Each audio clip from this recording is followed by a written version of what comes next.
मोदी जी आप तो इतने बड़े नेता हैं, इतने ताकतवर नेता हैं।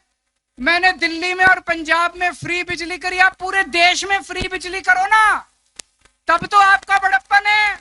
आप केजरीवाल को जेल में डाल के दिल्ली की बिजली फ्री रोकना चाहते हो, ये तो कोई बड़प्पन नहीं है दोस्त, ये तो छोटी मानसिकता है। ये तो इस वक्त देश के अंदर जो हालात हैं बहुत खतरनाक हैं। रशिया का राष्ट्रपति पुतिन है, आप जानते होंगे। पुतिन ने जितने विपक्षी नेता थे या तो सबको जेल में डाल दिया या उनको मरवा दिया और फिर चुनाव करवाए। पुतिन को 87% वोट मिले। बांग्लादेश के अंदर अभी थोड़े दिन पहले चुनाव हुए, सारे विपक्षी नेताओं को जेल में डाल दिया और चुनाव करके शेख हसीना जीत गई। पाकिस्तान के अंदर अभी चुनाव हुए, इमरान खान जो वहां के सबसे बड़े नेता, उनको जेल में डाल दिया, उनकी पार्टी को तहस नहस कर दिया, उनका सिंबल छीन लिया और फिर चुनाव कर रहा है और जीत गए। मोदी जी अब पाकिस्तान और बांग्लादेश से सीख के यही काम अब देश के अंदर, भारत के अंदर करना चाहते हैं। एक टाइम ऐसा था जब पाकिस्तान और बांग्लादेश हमसे सीखा करते थे, आज मोदी जी बांग्लादेश और पाकिस्तान से सीख रहे हैं। उन्होंने मेरे को गिरफ्तार कर लिया और अब कह रहे हैं दिल्ली में जीत जाऊंगा, फिर भी नहीं जीतने देंगे। मेरे को जेल में रख लेते तब भी हार जाते मोदी जी।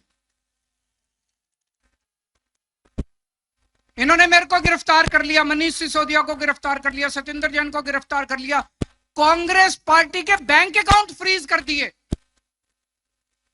कांग्रेस पार्टी जो दूसरे नंबर की पार्टी है, उनके बैंक अकाउंट फ्रीज कर दिए और कहते हैं मैं चुनाव लड़ूंगा।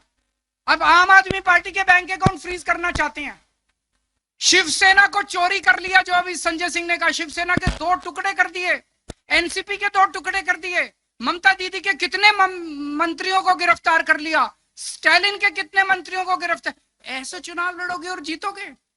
ये तो कायर आदमी करता है, कायर है मोदी जी। अरे बहादुर हो तो आंख में आंख मिला के चुनाव लड़ो ना, सीधे सीना चौड़ा करके चुनाव लड़के दिखाओ। ये तो कायरों की निशानी है।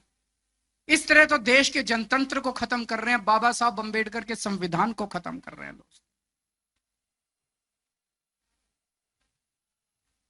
एक और चीज मैं बताना चाहता हूं, 2014 में जब मोदी जी आए थे, उन्होंने एक रूल बनाया था। उन्होंने रूल बनाया था कि बीजेपी में जो भी नेता 75 साल का होगा उसको रिटायर कर दिया जाएगा।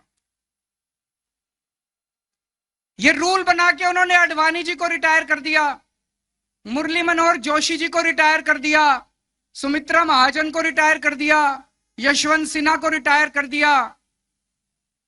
अगले साल 17 सितंबर को मोदी जी 75 साल के हो रहे हैं।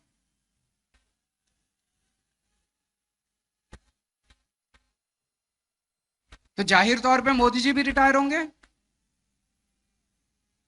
अपना रूल बनाया उन्होंने तो अपने ऊपर तो लागू करेंगे वो।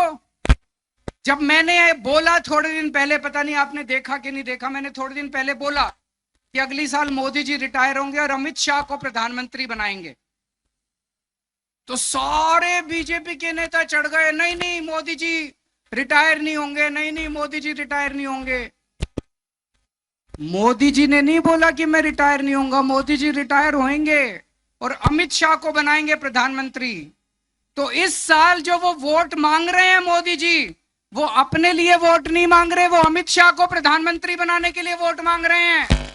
तो आपके घर के आसपास जितने बीजेपी वाले रहते हैं, जितने बीजेपी के समर्थक रहते हैं, सबको बोल देना सोच के जाना जब वोट डालने जाओ। मोदी के लिए वोट नहीं पड़ रहा, अमित शाह का आंख बंद करके जितने बीजेपी वाले हैं, जब बटन दबाओ आंख बंद कर लेना, अमित शाह की तस्वीर लेके आना कि अमित शाह को बनाना है क्या प्रधानमंत्री। तो अमित शाह के लिए वोट मांग रहे हैं। और इस सिलसिले में जितने रुकावटें थी, देवेंद्र फडणवीस को पैदल कर दिया इन्होंने, शिवराज सिंह चौहान की राजनीति खत्म कर दी, रमन सिंह की राजनीति खत्म कर दी, वसुंधरा, जितने नेता थे सबको खत्म कर दिया। एक ही नेता बचा है, योगी आदित्यनाथ। 2 महीने के अंदर उसको हटाने जा रहे हैं। योगी आदित्यनाथ अब उत्तर प्रदेश के सीएम नहीं रहेंगे। जब मैंने ऐसा बोला एक भी नेता योगी जी के समर्थन में नहीं आया, बीजेपी के किसी ने नहीं कहा कि नहीं हटा रहे, इसका मतलब हटा रहे हैं।